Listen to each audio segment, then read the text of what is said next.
Welcome to the Explainer. Today we're going to unpack the completely fascinating evolution of the iPad. It's this incredible story of how a highly scrutinized and honestly, largely misunderstood device grew up to literally redefine consumer technology. I'm absolutely thrilled to guide you through this because seeing how a wildly abstract idea transforms into a tool that we all use every day is just a fantastic journey. Okay, let's dive into this. Take a look at this quote. Now, you might be thinking this was said around 2010, right? Nope. Steve Jobs actually outlined this vision during a speech way back in 1983. He dreamed of an incredibly great computer in a book that anyone could learn in 20 minutes, connected wirelessly to the world. He was basically describing the iPad almost 3 whole decades before the technology even existed to build the thing. It's the perfect hook for where we're going today. So, here's our roadmap for the Explainer. We're going to start with a computer in a book. Then explore building the iPad family, look at the software maturation, objectively examine the walled garden, and finally, see how it is transforming the world. Let's kick things off with Section 1, a computer in a book, from dream to reality. To really understand the iPad, we have to look at the incredibly long road of prototyping that paved the way. It's so easy to assume the iPad was just a larger spin-off of the iPhone, but the tablet concept actually came first. Following Jobs' 1983 vision, Apple released the Newton MessagePad in 1993. It was an early personal digital assistant, though it notoriously struggled with handwriting recognition. Fast forward a bit to 2004, and Apple's design chief, Johnny Ive, starts up a tablet prototype project codenamed K48. But Apple actually shifted focus and prioritized the iPhone over this tablet for several years. That's why the original iPad didn't officially see the light of day until 2010. And well, when it finally did launch, the initial reception was incredibly ironic in hindsight.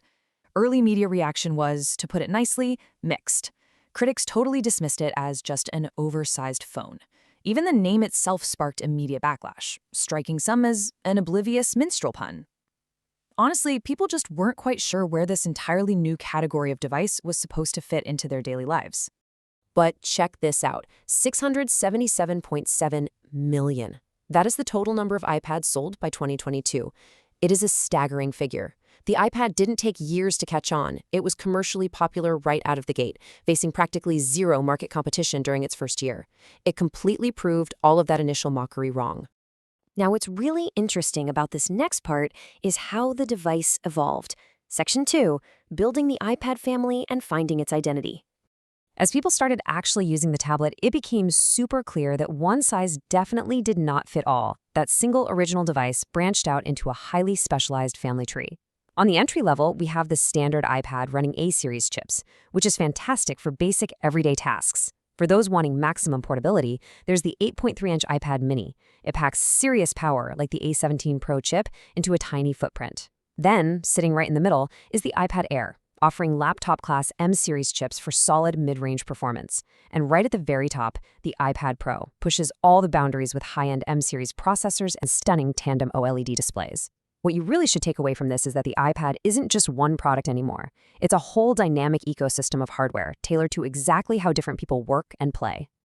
Moving right along to Section 3, the software maturation, gaining independence. You see, the hardware was only half the story. For the iPad to truly grow up, it absolutely needed to break free from the iPhone's shadow. For its first 9 years, the iPad just ran standard iOS. Actually, scratch that. It was basically a stretched-out iPhone interface based purely on swiping, tapping, and basic background app refresh. But in September 2019, Apple made a huge pivotal split by introducing iPadOS. This was a total game changer. It finally unlocked true multitasking capabilities. Suddenly, users had a dedicated app dock, slide-over floating windows, and split view, which let you run 2 different applications side by side. The software finally matched the massive real estate of the larger screens. We also started to see software and hardware perfectly integrate for specific tablet needs. Take Center Stage, for example, which they rolled out in 2021. It uses an ultra-wide front camera to locate people and automatically track them, perfectly keeping you centered in the frame as you move around during a video call. It's just a prime example of the iPad adapting specifically to its role as a premier communication device. Let's shift gears a bit for Section 4, the walled garden, the ecosystem push and pull. Now, all this maturation certainly wasn't without friction. Let's objectively look at the ecosystem debate. Apple maintains incredibly strict control over what runs on the iPad. While they don't use traditional digital rights management, every single app has to go through a highly centralized App Store approval process. Apple's stance is that this gives users a secure environment entirely free from malware, and, as Steve Jobs famously defended it at the time, freedom from porn. On the other side, digital rights advocates like the Electronic Frontier Foundation argue that this level of centralized control severely stifles software innovation and gives Apple way too much power to remotely kill apps. This push and pull even spawned a massive jailbreaking movement. Tools like Spirit and Cydia allowed users to completely bypass Apple's restrictions to run unauthorized software, even though Apple heavily warned it could void their warranties. And hey, these ecosystem concerns are not just some abstract philosophical debate. They have real-world geopolitical consequences. Case in point, in 2014, the Russian government actually switched its officials from using iPads over to Android devices. They specifically cited security and platform control concerns as the reason. Regardless of where you personally stand on this debate, it is absolutely clear that Apple's walled garden approach is a defining characteristic of the platform. So, the crucial point is Section 5. Transforming the world beyond the couch. How did all this hardware, software, and ecosystem control actually impact our daily lives? Well, the iPad went way, way beyond just being a device for casually browsing on the couch. Look at this adoption rate. Within literally 90 days of its launch, the iPad had penetrated 50% of Fortune 100 companies. That is unheard of. Businesses rapidly adopted it to increase employee productivity and drastically cut down on paperwork. You had managers approving requests and attorneys responding to clients directly from their tablets.